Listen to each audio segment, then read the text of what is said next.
Hey, this is another interview that I have managed to arrange for every one of you. And in this, I speak with Jonathan Pageau, who is a Orthodox Greek icon carver or iconographer carver.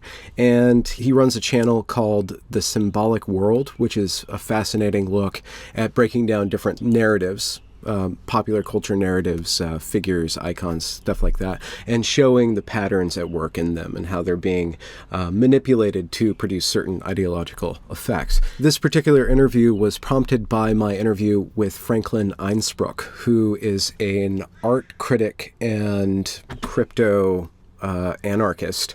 And in our conversation there, he talks about writing about art from a specific critical lens. I wanted to see Jonathan's view on art because Jonathan is a decidedly religious artist, and Franklin, I didn't ask him about this, but it seems that he's engaged with what we can call modernist art or perhaps secular art. So I thought that this is a great balance between two ways of viewing art, creating art, and then participating in that relationship with the aesthetic. Also, me and Jonathan speak about a variety of things such as fundamentalism, orthodoxy, the ability for the artist to reach outside of that belief system they have and reinvigorate the belief system.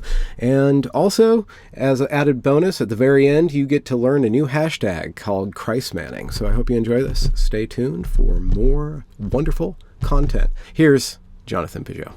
Unfortunately, I'm going to have to look like a geeky gamer guy today because I can't get my headphones to work. You're not a geeky gamer. Come on. Be honest. Well, okay, I am. Oh yeah, and it's like 95 degrees here. Oh really? Why? So I don't know, because it's just heat. And I don't own a air conditioning because I live in Quebec. It's not supposed to be 95 degrees. Oh.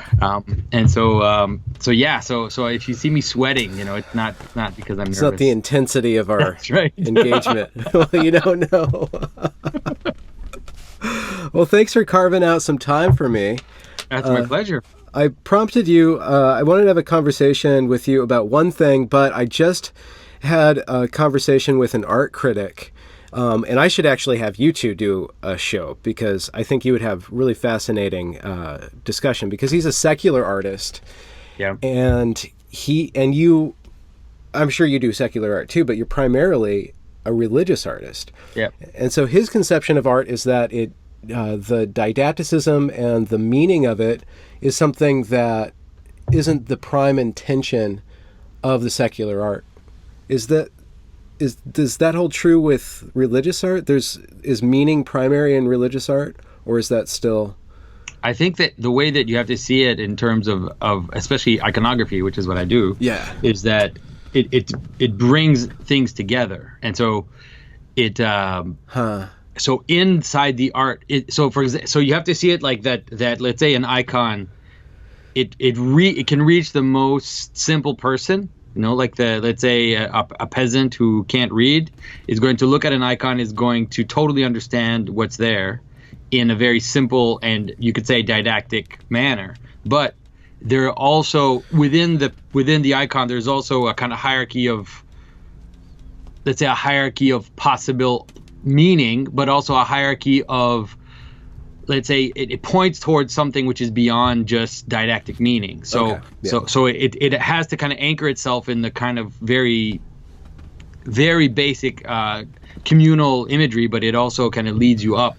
So that's kind of the difference, I would say. I feel like secular art, especially modern art, I feel like it has abandoned. It's an elitist art, like it's for elites, and it purposefully so in a certain way. Like you have to be part of a kind of intellectual elite, and so in order to be able to engage with contemporary art, and I think that's one of the reasons why art has very little, let's say visual art now has very little impact on the world anymore, because outside of video games. Yeah, well, the people who make video games are in a certain way closer to a kind of folk or iconographic vision of art, right? Because they really have to connect with the person, and everything has to be clearly understood. I feel like video games, the problem with video games is that they might not yet, or maybe they do, and I'm not aware because I don't play a lot of video games, but that they don't necessarily have that. They don't stretch you towards more. It's like they're built to gratify your desires and to kind of take you along. But I don't know how many stories really kind of make you transcend, at least yet, that I know of. My brother is a bit more of a gamer, and he said some of the structures, like some of the structures in some of the bigger games. I remember when I was young, he talked about Zelda and these kind of Elder Scroll games that those games almost have the equivalent of a kind of metaphysical structure in them, and that because you can kind of inhabit opposites. You can also because you can be a bad guy, and then the consequences of that are going to manifest themselves, and you're going to see them manifest themselves. And then you can also take the high road, and then you can kind of so it's like the world is coherent enough that things make sense in terms of their structure, like the kind of like a symbolic structure, let's say. But I say that, but like I said, I'm not a big gamer. So with iconography or religious art, do you jive with the split between the exoteric and the esoteric? Because it sounded like there's more than two levels. You said that it seems like there's a number of different levels of meaning that one engages with when they enter into a relationship with the artwork. The thing about Christianity is that there is, at least once you're inside the church, we don't really have that esoteric distinction that is there in certain religions. The esoteric, or let's say the highest aspect of the mystery, is hidden in, we would say something like communion is the highest mystery. And it's available to everyone, right? But the level to which you access that mystery depends on your state of being. And so so it's like it is somewhat like iconography in the sense that communion is for someone who's sick, or anybody who is prepared for communion can take communion. But then, let's say the capacity to which you have to participate in communion depends on how far you are on the spiritual journey. And so I think that for icons, it's the same thing, is that we don't have esoteric icons. Like we wouldn't have certain images that are hidden or that are, that are just for some elite or some spiritual elite. All icons are available to everyone, but in the icon there is a hierarchy of possible understanding and engagement, I think. And that's what I think. I mean, that's kind of how I see all the mysteries in Christianity. Yeah, and then when you turn around and on your channel, I don't know how often, but you're doing critiques of basically fairy tales, or you reduce something to a fairy tale structure and then you critique that. And is there a separation in your mind between the sacred and the profane? When you're going and you're watching a Disney movie, can you find or access the metaphysical or the sacred meaning in that structure? Yeah, I think it's the same. I think that in terms of Christianity, we don't have so much an idea of this opposition of sacred and profane. It's more of a hierarchy again. And so I think so if you see it that way, at least that's how I engage with it. And I see the whole world as this hierarchy that flows out. And so so in order for something to have meaning, in order for us to even notice it, and for it to have importance for us, it has to participate in the same pattern that that communion or the Bible stories or all that are made of. It has to, because that's what makes it special enough for us to notice it, right? That's what makes it a story. There has to be the pattern. For something to be a story, there has to be a pattern, and that pattern isn't arbitrary. Because you always know some rambling person who tells you about their day, and it's like, if there's no story in what they're telling you, after 5 minutes you want to die because it's so boring, right? So we know what a story is. And so I can look at a Disney movie, or I can look at the last video I did was on Batman. It's like I can look at whatever. I just did it on Batman the character. Like Oh, I did okay. it on how the Batman character is his origin story maps onto the origin story in the Bible. Like it maps onto Adam and Eve almost actually quite perfectly. Okay. And so the idea is that you can then look at anything, and then you can see what the church fathers would call the spark, like the divine spark, or the logos that makes it one, like that brings it together into a story, into a image, into something that we notice and that we care about.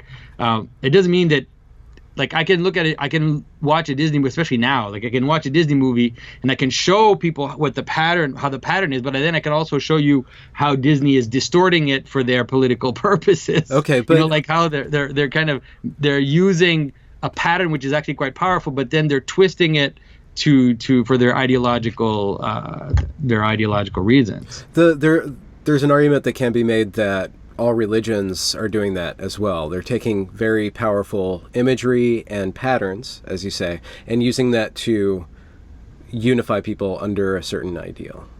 So how do you how do you make the difference between what is a good ideal and what is a bad ideal, like social justice or another religion like Christianity? Right. Well, I would say that any ideal which is based only on simple action in the world, right? That's not right. Like what I mean is that if your ideal is some political idea, like that you want, I don't know, that if your ideal is that you want the serfs to rebel against their masters, let's say, that's your ideal.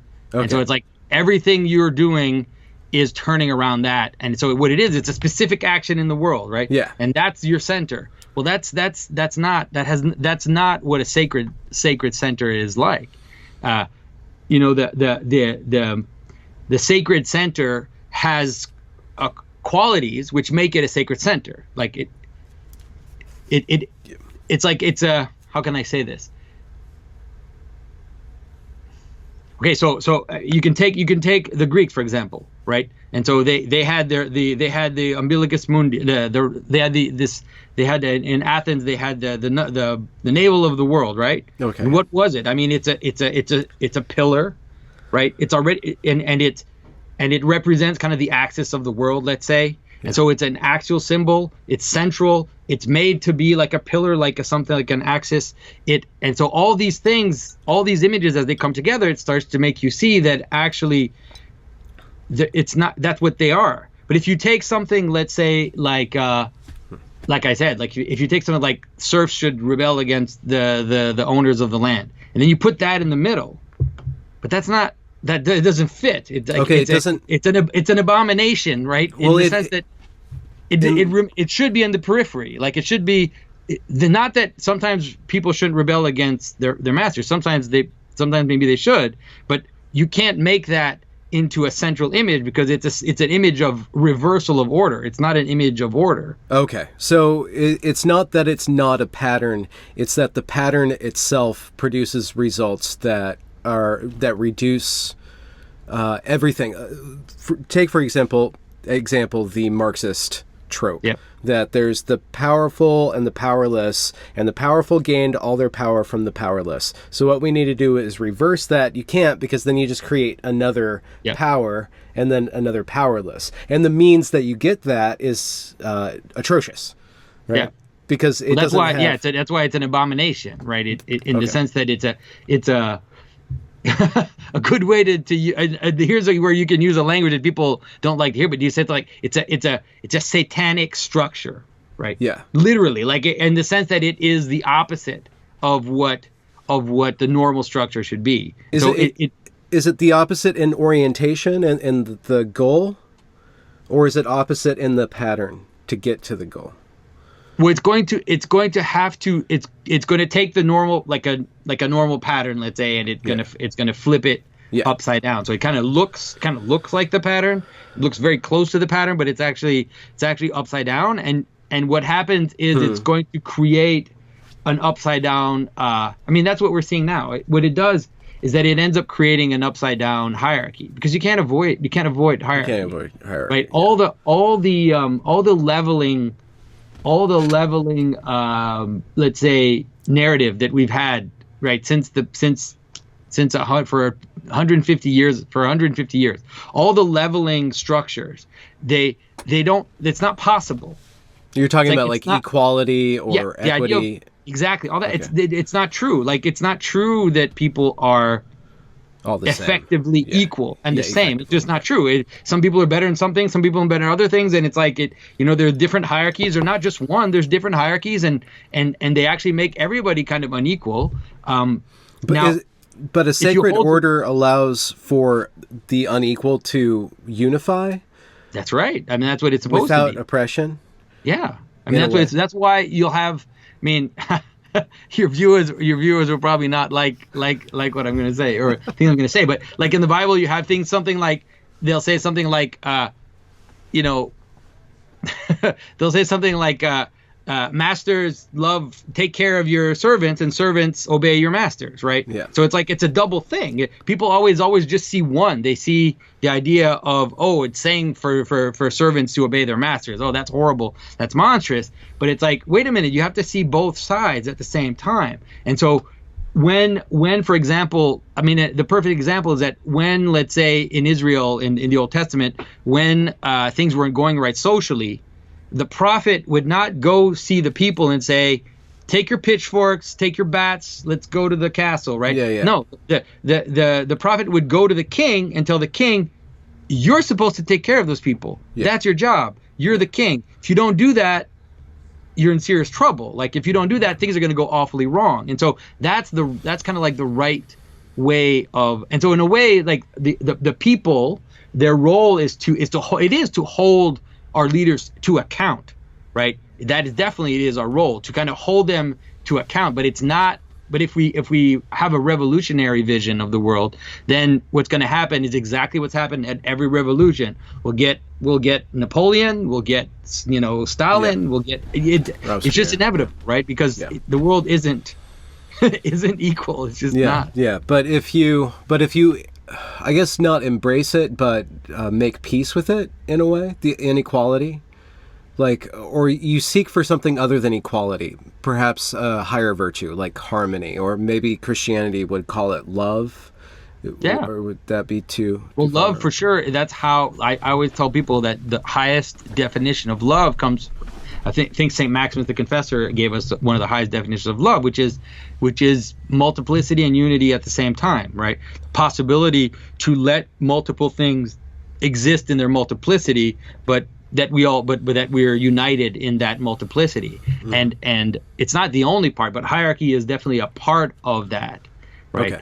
Okay. Because, in a normal, like if a hierarchy acts normally, like if a hierarchy is normal, the hierarchy both separates. It does separate, like it separates different levels of the world, but it also shows you how it's united, right? Yeah. So if I'm a busboy in a restaurant, okay, it's like I'm at the bottom of the hierarchy, right? Yeah.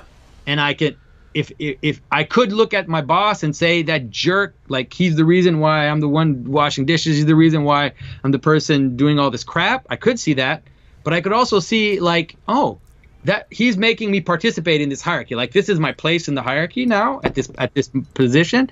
And you know what?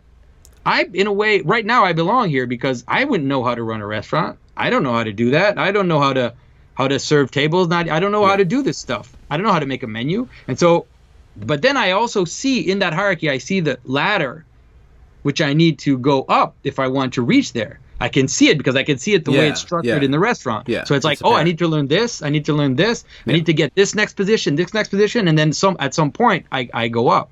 But then maybe I'll never go up because maybe I don't want to be the owner of a restaurant, because then I realize that the owner of the restaurant, you know what? He has no social life. He spends 7 days a week there, all his evenings, all his weekends, all his holidays. And then I realize, you know what? It's not worth it, dude. I'm happy to actually just be at the lower part, Leadership's not fun. I mean, for some people it is, but it's not for everyone. That's for sure. Yeah. But there is a possibility that everybody has a mastery or their own hierarchy to pursue, their own mastery or their own mountain pyramid. in their own, let's say, place, like where they are in the world, that you Yeah. have something. I mean, I find Jordan Peterson, I really like how he talks about it. He says, you're doing something right now, whatever it is. Yeah. The one thing you can do for sure is to do that like the best that you can. Yeah. And then once you do that, then you're surprised at how opportunities are going to open up in front of you. But if you act out of envy and out of resentment, I mean, you might go up. It's Yeah. not going to be as satisfying as you think. So as an iconographer, I always have a hard time with the symbols or the letters of those symbols. You work, your entire art is working out within one system. Yeah. Correctly? And it's a tradition. It's 2,000 plus years old. I mean, it probably even dates back even further. I would say, oh yeah. Do you ever reach outside of that system and bring things into it? Yeah. Or is it so rich that everything is already inside of it? No, definitely. You definitely do reach outside. But the way you reach outside is the way you reach outside. in the sense that it's the way you reach outside, and then you find new potential that you can bring in. But when you bring it in, you have to bring it in a manner which will not disrupt the system completely, which will rejuvenate the system. Okay, yeah. Won't disrupt the system, right? And so I actually use certain aspects of modern composition, certain aspects of even some postmodern ideas about composition even, and I bring those in, but I do it in a way that won't disrupt what I'm doing, and also won't. It really is about what you're trying to do. I'm trying to make images which will participate in unifying a community. Right. That's what I'm doing.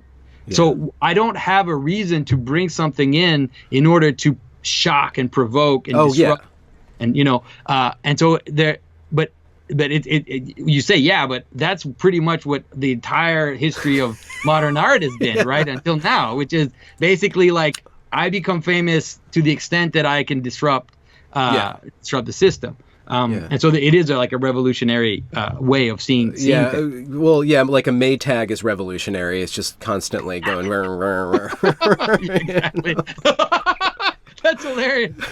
But especially now in the postmodern world, now we see it. Like, in 1913, they thought like, oh yeah, we're going to the stars, and if they only knew that Jeff Koons was where they would end up. Like, I think Picasso would have stopped painting if he was like, what I'm leading to is Jeff Koons. Koons is he's the really famous pop artist right now. The one who does, like Michael Jackson and his monkey, and he does these blown up kind of balloon characters. He did a big pile of shit, and he also did the Play-Doh, like a bunch of Play-Doh stuff thrown together like a pile of Play-Doh. That stuff. That's difficult. He's the man. How every system, even postmodernism, that's trying to escape from systemization and the negative aspects of a system, which is death. It's either tyranny or rigidity, which ends up breaking apart. There's calcification, then the bones just become too brittle. And within religion, and one of the big problems that we see, at least that's reported to us, is fundamentalism and extremism in certain religions. And in North America, Christianity has a long history of systems or churches becoming cult-like, and then producing a mindset that seeks to go out there and stamp, just like revolution, it just goes out there and it stamps kind of mindlessly that meaning construct onto the reality. And I wonder if art, or if a relationship that you have in reaching outside is, whether intentionally or not, does it help to keep the religion breathing, and so the people in it don't become fundamentalist? And what's the difference between orthodoxy and fundamentalism? Right. I guess that's the question. There are definitely some people in orthodoxy which you probably could somehow relate to fundamentalism. It's a bit harder, but it is possible. Fundamentalism is, in the way that we see it now, is really a modern problem. It has to do with finding certainty in manifestation, right? It has to do with finding certainty in the physical world.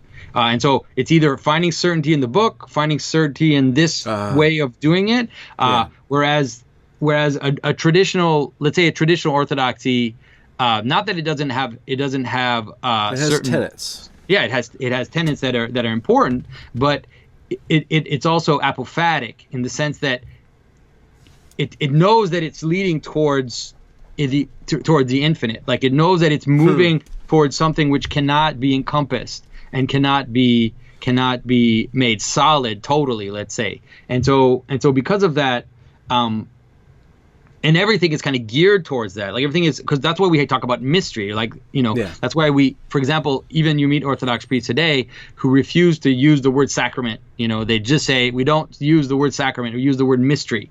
And so the sacraments of the church are the mysteries of the church. Okay. And the reason why is because they want people to understand that it's not these solid things on which you can just stand on and think that you're totally solid, but rather this participation in moving up right into the mystery. And so I think that's why, and that's why even in Islam, the fundamentalists, the way that fundamentalism is seen is really a modern problem. Modern people talk about, when you hear Sam Harris, I think about this because I was listening to the talk with him and Jordan Peterson. That was just so infuriating. Anyway, for me, he keeps getting back to fundamentalism, and he keeps saying that's really what most Christians think. And I'm like, where? What do you mean? You mean in Wyoming? Is that what you mean? Like, is that the world to you? Like, is the world to you like central USA where people are creationists? Is that it? Like, is that what you think Christianity is? There is like 1 billion, like 2 billion of us. Yeah. So it's just funny. It really is, like, that type of fundamentalism comes with modern scientism, like, because the modern scientism for truth. Exactly. Conception of truth is in the phenomena. Okay. Yeah. Even the Bible, even Protestantism, in the sense that this idea that here's the text, and I give you the text, and all you need to do is read the text, look at the data, analyze the data, and you'll get the truth, right? But that's not, even in Orthodoxy, that's just not how they viewed the Bible either. It's like, it's not that the Bible is this text like the world that you can analyze and then you'll get the truth out of it. No, it has to be in a living, breathing tradition of people that are together and in communion, right? It's quite different. Yeah, but even the word orthodoxy, it means correct thought, right? Or correct way, or correct glory too. So there is a certainty in there. And this it could mean straight too. It could mean straight, right? Like orthodontist. Yeah. So it's like a straight way, the straight way, or the straight understanding, or the straight. How does any system of belief stay healthy and not become? We don't walk in lockstep, but we're aimed at the right direction. And this is what brings it up. I'm going to show on the screen what caused me to want to have this talk. Jordan Peterson wrote a very cryptic tweet that said, "God is the mode of being you value the most, as demonstrated or manifested in your presumption, perception, and action," which I don't even know what he's talking about. But you said that you are basically talking about quote-unquote gods in the pagan sense, at best angels or principalities. There's infinitely more beyond that basic hierarchy of being. Is there a mode of being which unites all possible modes of being? So it's that orientation that's the straight thing, that's the correct thing, and not exactly how every person needs to get there. I'm not totally sure how I see the connect. Maybe I'm not totally sure how I see like the connection between the two, of the two things that you're saying. Let's say in maybe I can talk about the orthodoxy thing, and then we can talk about that quote, which I think, or my reaction to that quote. There are certain things in orthodoxy which you kind of have to adhere to, right? And it's basically the creed. That's it. Like that's the if you adhere to the creed, you're Orthodox. Okay. And so the other things are what we call in Orthodoxy, we call them theologumena, right? It's a big complicated word which means talking about theological things, right? And those are in discussion, right? Now that doesn't mean that you shouldn't kind of follow the tradition, but it also means that it's not fixed in stone. That at some point we could discuss it through and things could come out in a way that is different. Okay.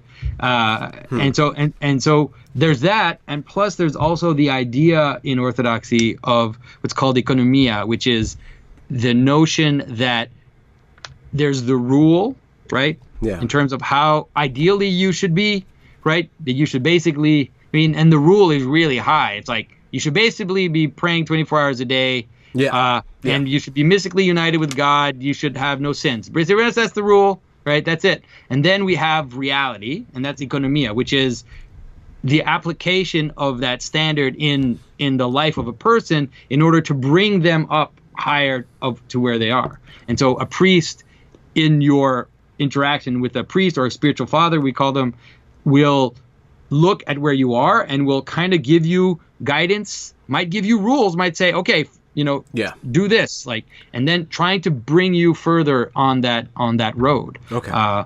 And so that's it. It really is one of the problems too with people don't understand Orthodoxy in the sense that it's not so much about morality in the way that we think about it. I once even told Jordan Peterson, I said, the Bible really isn't really about morality. And he just kind of looked at me like, what? Because in a way, he might think that it's really only about morality. Not morality in the sense of this is good, this is bad, you should do this, you shouldn't do that. What it's meant to do is to kind of bring you into communion with God, bring you into, make you more of a human, and then make you more than human, right? Bring you into states of consciousness, states of being, which are higher than where you are. Yeah. And that it has socially positive effects is secondary to that.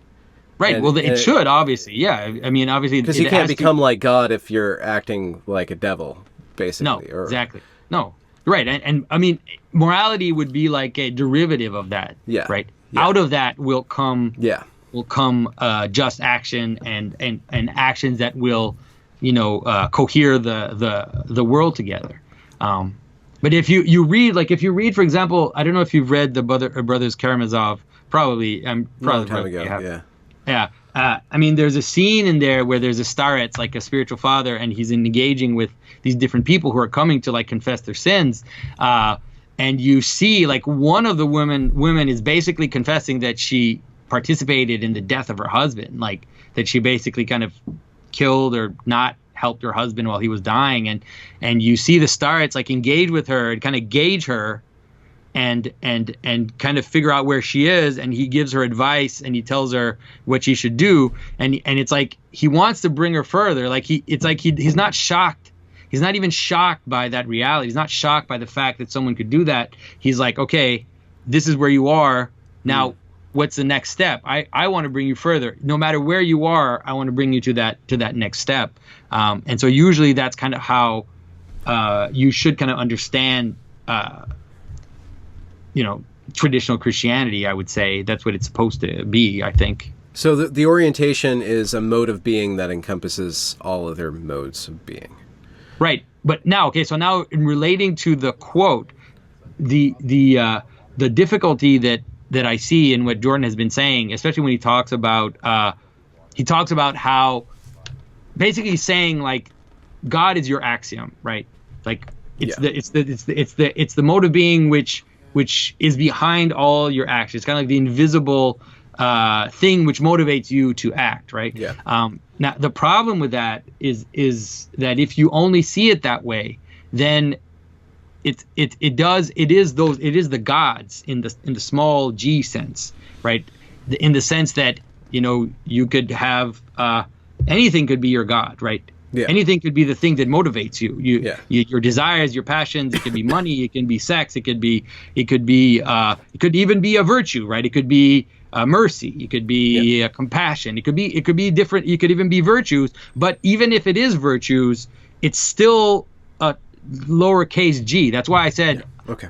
At best, it's an angel. It's a principality, right? So you have the virtues, you have the angels, which are the intermediaries, let's say, in the between you and the infinite good, right? Yeah. But the idea is God in the Christian sense, or God in a monotheistic sense, is not just a God, right? Is the right? It's the principality of principalities. It's that which all things come together in, right? It is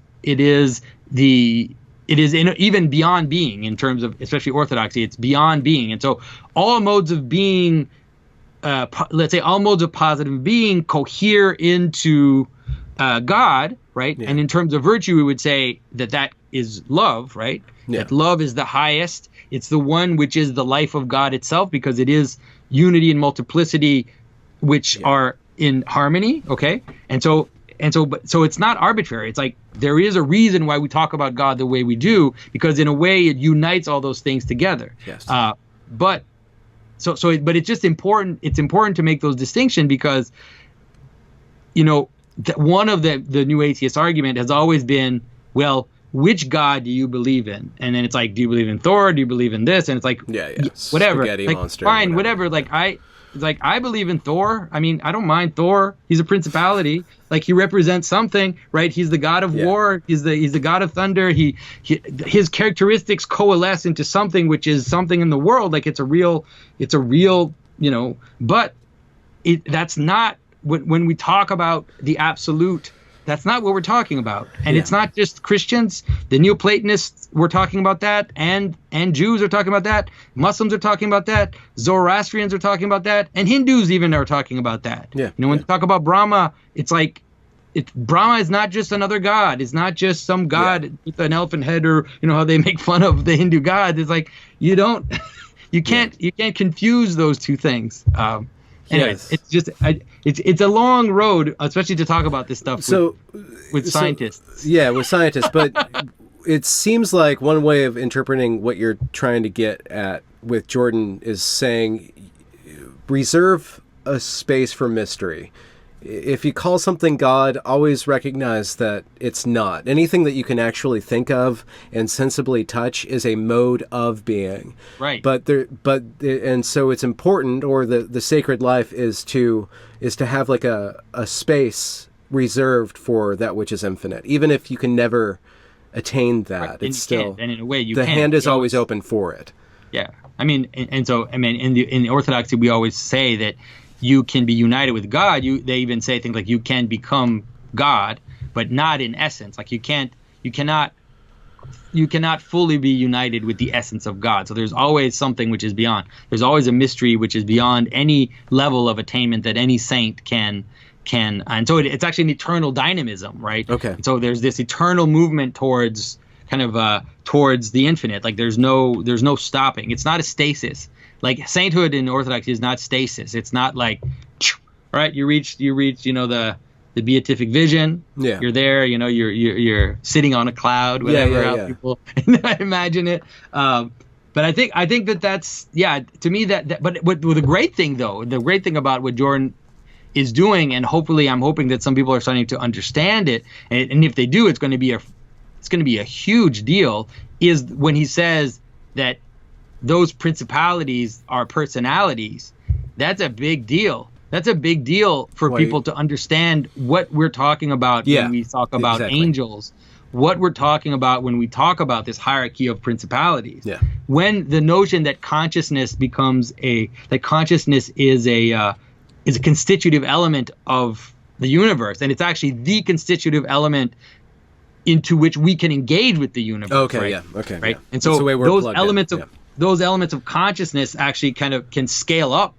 And that's a really interesting place that we are, that even someone like Sam Harris, he tweeted out one time a podcast of a mathematician who was talking about consciousness at different levels, that he's kind of he thinks that he's able to show consciousness at different levels of reality. And so even like a city, let's say, would have a form of consciousness, and then you could keep going up into a hierarchy of consciousness. And I was like, when in the Bible it talks about the angel of Philadelphia or the angel of these different cities, exactly. Like, cities are beings, right? Cities have are networks and they're beings, and so it's not. I think it's going to become. Hopefully, I'm hoping that it's going to become more palatable for people to understand it that way.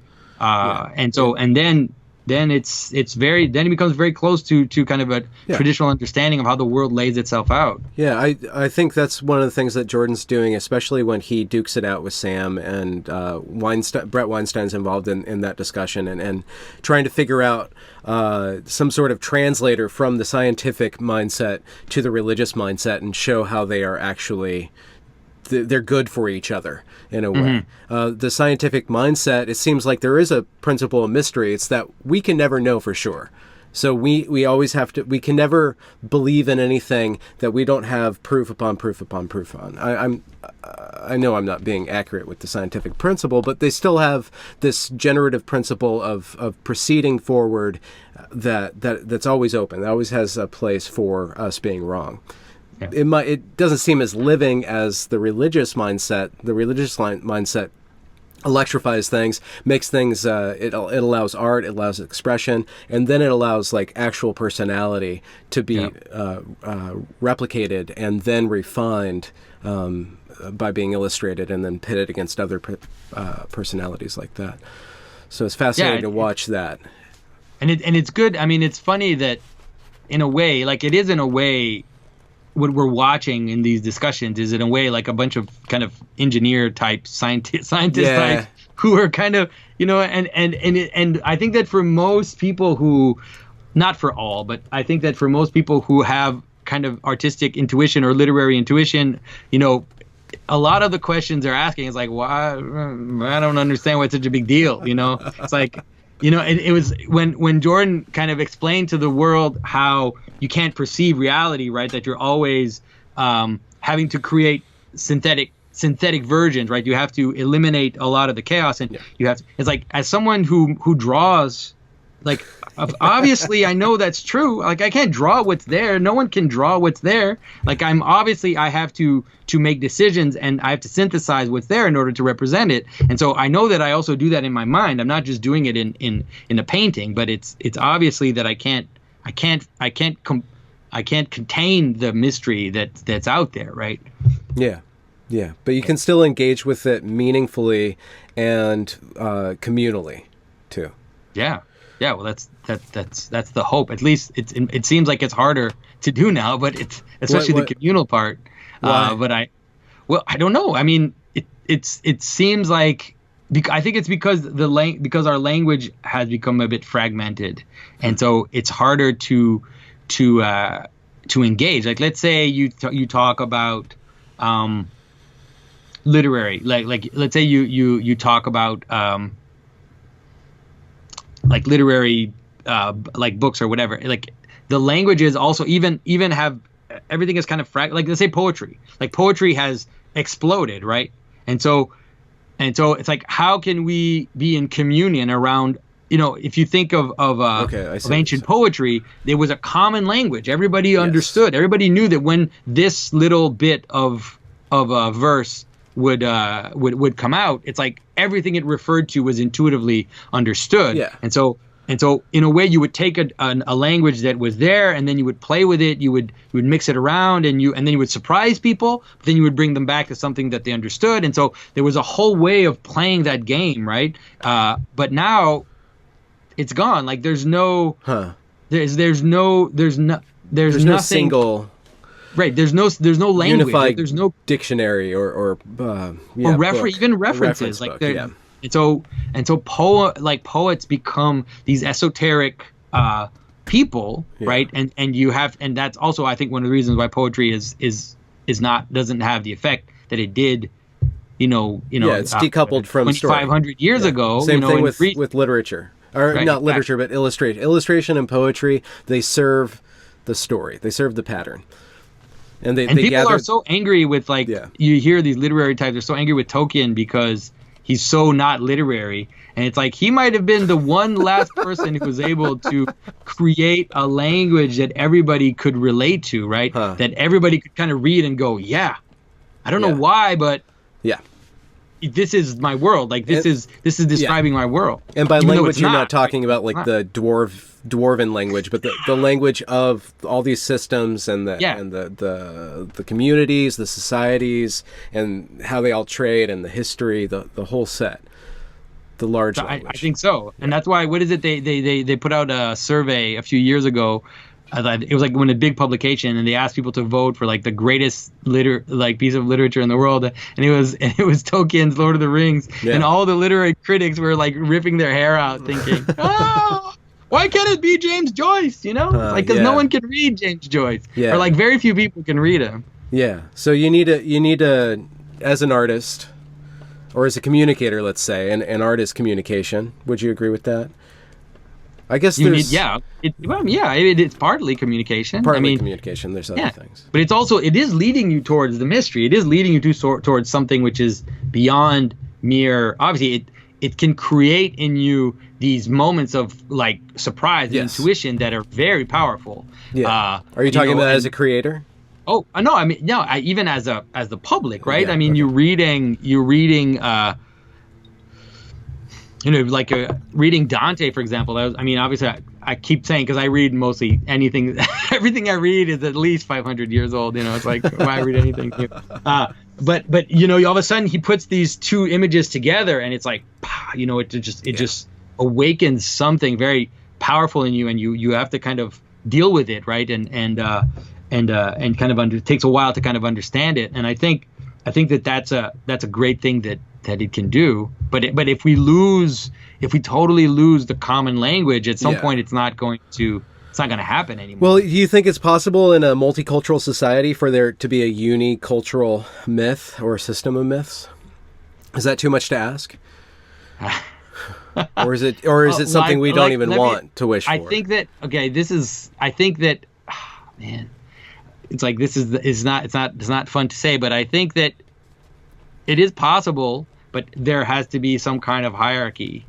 Yeah, it is inevitable. In the sense that in the Roman Empire was multicultural, right? Yeah. But everybody agreed that I'm going to connect my myths to the Roman myths, right? Yeah, and so it was okay everybody had their gods and everybody had their practices, but they all found a way to say, this is how it connects to the Roman, okay? Yeah. And so because of that, the multiculturalism could exist because it was confluence. It was attached to, and you see that in the great the great epic story of the West, let's say.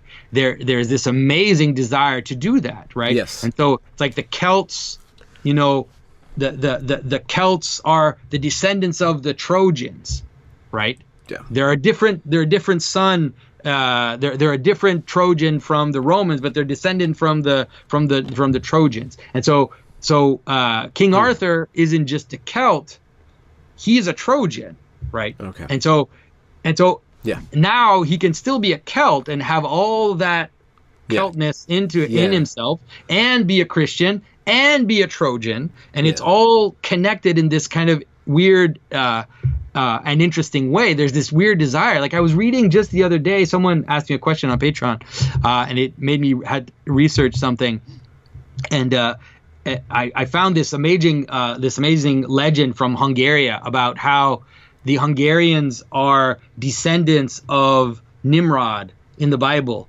and how he basically built the Tower of Babel. Exactly, but he was a hunter, right? And so Nimrod is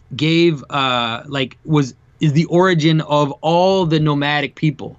And so they had this crazy legend where the Hungarians were connected to the Khans, but then also all the different nomadic people, the Huns, and all these different nomadic peoples kind of came out of Nimrod, and so it was a beautiful way to say, obviously nomadic people have a completely different way of existing and a different history and a different way of viewing the world than the sedentary dwellers, people. But as we become Christian, we say, okay, how can we connect? We can still have this kind of crazy barbarian history, but how can we connect it? And it's like, okay, we're descendant from Nimrod, and so here's this kind of warrior character who kind of gave birth to all these nomadic people. And it was like, that's how it used to work. But now I don't see it.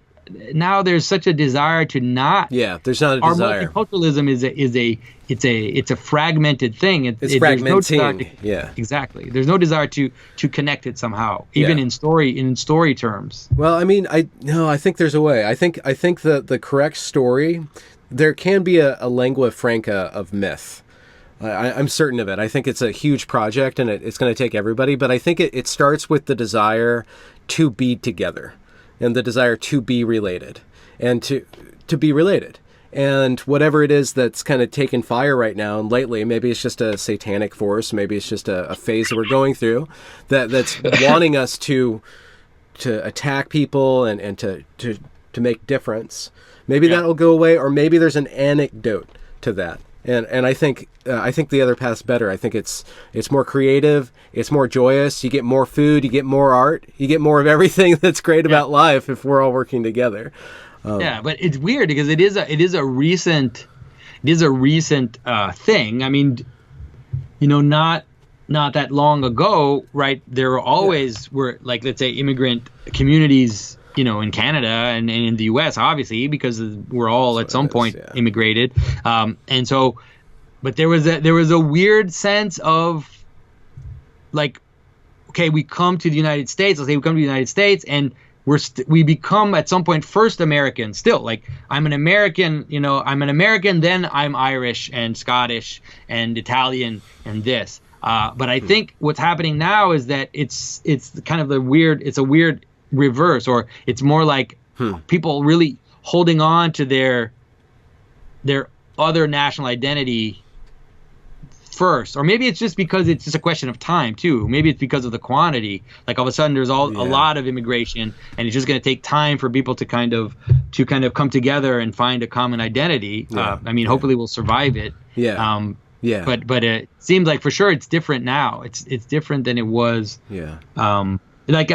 You can see it here in Quebec, right? So in Quebec, we have several communities, right? And it's not like there we're in conflict between the communities, but let's say there's a town nearby where I am where it's in French here, right? There's a town right next to my town which has a lot of Irish people, right? And so they still speak English, they're still Irish, and they have St. Patrick's Day parade, and they do that, and they've been here for more than 100 years, but it doesn't feel like it's pulling away from a common participation in society. Like, it doesn't feel like it's like I'm Irish before I'm Canadian, right? It's like, no, it's just like, I'm Irish, and it's part of my history, and I still want to acknowledge that, but I still kind of I still kind of cohere into everything else. So it's so weird that it's dressed up, this very divisive activity is dressed up in this language that's purporting to be the opposite.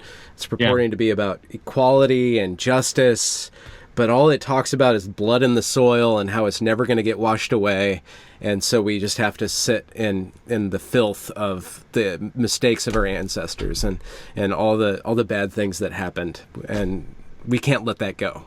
It's a dangerous, and I think that's one of the things that Jordan, the warning that he's been giving, and I think that it's a good warning in the sense that if you push that too far, people can't live. Like, people can't live under the weight of that guilt forever. At some point, people are just going to say, you know what? You're right. But I'm going to assume it, and you know what? I'm actually going to say it's good, and then I'm going to keep going in that direction. I think that's like when you, and I think that's what happened in World War II. For God's sakes, it's like it's exactly what happened in World War II. It's like World War I. They said we're gonna clamp down on Germany. Like, we're gonna make them suffer. We're gonna show them right, how bad they were, and we're going to do it in a way that's going to keep them down forever. It's like, but people don't stay down, and so they took it for a while, and then at some point they said, you know what, we're gonna like what we did, and we're gonna do it again. Yeah, and it's like, that's not good. Better. Yeah, they're gonna do it better. That is not good. Yeah, and so I think we're in a really scary time, and when you see these right-wing governments coming into Europe, like in Hungary, Poland, we're going to see it in the northern countries. It's going to happen. Yeah. It might happen again in Germany, and it's like, it's like, I just wish people could just find. Yeah, I don't know. It's scary. It's a scary time. Yeah, it's hard not to see it. Yeah. But you participate in the dialogue, though. I try. I'm trying to say, like, let's find a way to avoid the extremes, right? To avoid the both extremes, because they both of them lead to the same place, and we've seen it happen in the 20th century, and there's no guarantee that it's not going to happen again, and so we just need to avoid have a normal come back. The hope is to come back to like a normal world where we acknowledge difference, and then we try to look for things that bring us together, like both of those at the same time. It's possible. I mean, worlds have existed like that, so hopefully we can find a way to do it. Yeah. I wonder, like, I have hope. I have a lot of hope. But you know what? Historically speaking, that hope could be very misplaced. So, I don't know what's going to happen. But I think we just do our little part, and I think that we try to help people understand what's happening, and also turn people towards becoming better people rather than just thinking that kind of political action is the first solution to this problem. Yeah. And that's one of the reasons too why I kind of attach myself to Jordan, is because I think that his vision of become a better person, like that's the first thing you need to do. And once you do that, then a lot of the other things are going to diminish, and a lot of the frustration even or resentment that you feel towards how things are going socially are not going to be as prominent, let's say, especially considering the fact that like even Jordan keeps saying, is like, we've got it pretty good. I mean, it's pretty good. It's pretty good. I mean, you're wondering if it's just people are just bored because it's so peaceful. It's like we're bored because our societies are so actually not in actual crazy conflict. So it's like we were looking for trouble. Yeah, it makes me think of a quote from one of somebody that I respect quite a lot. And he said that if you want to know how spiritually advanced you are, look at how you feel towards other people, and if you feel close to other people. And then the reverse side of that is that if you want to know how spiritually advanced you are, and spiritually can be replaced with just how good of a person you are, look how other people treat you. Like look, that's the proof. I don't know if reality is necessary. I don't know whether I should privilege the collective or the individual. I think there's a seesaw, but it's the confluence between the individual and society where the true character comes to be. So if you're manifesting, I guess we can say, love and harmony, and bringing people out, even if you disagree with them, disagreement doesn't really matter as much as recognition or a feeling of building bonds, building bridges, rather than burning them down so we have walkways of coals to prove how guilty we are, between this camp and that camp and stuff like that. And also, I mean, I think that that's, it's in the Christian idea is really this idea of seeing Christ, right? Seeing Christ in the other person all the time. To look for the highest aspect of that person, because everybody has it. Like, everybody has a spark of the divine, we could say. And so we always have to engage with people in a manner in which that's what we're looking for in them. Yeah. And that's in it. I mean, it's hard to do. So, obviously, it's hard to do. But that's the that's kind of the way you read these crazy stories of monks who, I mean, obviously they're monks, but they have these crazy stories where they, like let's say the elder monk will learn or will kind of intuit that this other monk is having a problem, like has a problem in their life, like they have a sin or they have something that they're struggling with, and so the elder will like go to them and will sit and says, I really like to talk to you about something, and they say, I'd like to confess something to you, and then they'll confess the sin of the other person as if it's their sin. So they'll say, I'm really struggling with this thing. Like, I'm really struggling with my pride. I'm really struggling with my sexual desire. I'm really struggling with my belly. And then they'll talk about their struggle until the other person basically breaks down, just starts crying and saying, me too, and it's eating me up inside. And it's like, it's this powerful way of being with someone, right? It's like, it's hard to imagine doing that. I don't do that, obviously. But I mean, it is an image of this beautiful way to even bring someone else to, let's say, reform themselves in a manner which is this powerful recognition that you're not better than them, right? That you struggle with the same thoughts, with the same feelings, and it's like bringing that out. It's a beautiful image of how different the world could be. Yeah, it's like there's straw manning, and then there's steel manning, and then there's Christ manning. That is hilarious. I think we've got a new hashtag on our hands there. Yeah, right. We should put it out there in the wild. Thanks for carving out some time for me. That's my pleasure. And yeah, right. You're in Seattle, Olympia, right? Just south of Seattle. Yeah, right. I'm gonna be in Seattle in August. Really? For 2 weeks. Oh, really? So we should maybe try to, we'll meet up. Okay, yeah, I'm out of town for the first week in August, but I'll be back I think on the 11th or something like that. Right, hopefully. I think that's around. I have a bunch of things I'm supposed to do, but I'm sure we could fit some time. Okay, cool. Are you doing workshops there or lectures or? I'm doing some lectures, and I'm gonna do some visiting. Like it's gonna be a mix of some people are bringing like the whole family out there, and so we're gonna do like some visiting and workshops, and there's gonna be a bunch of stuff. So is there something we can plug that people can go to see you in Seattle? No, not yet. Oh, okay. No, I don't even. I think there are dates, but I'm not even sure where it's going to be or anything. Okay. It's all kind of they're kind of organizing that. But I probably should have had that. Well, we'll have that up it would later. Be great. It would be great to hook up. Yeah, I'd love to meet you in person. All right, that's cool. Well, thanks also for taking the time to think about this stuff. And I kind of watch your videos once in a while. Like I don't follow all the videos. It's probably the same with me. Like we put out quite a bit of stuff. Yeah. But every time I watch one of your videos, I just crack up so much. It's good though. It's good to do it the way you do it, because it's like it's not most of the time it's not like confrontational. It's just kind of like here's this thing, and you just kind of like, look at this thing, man. It's something.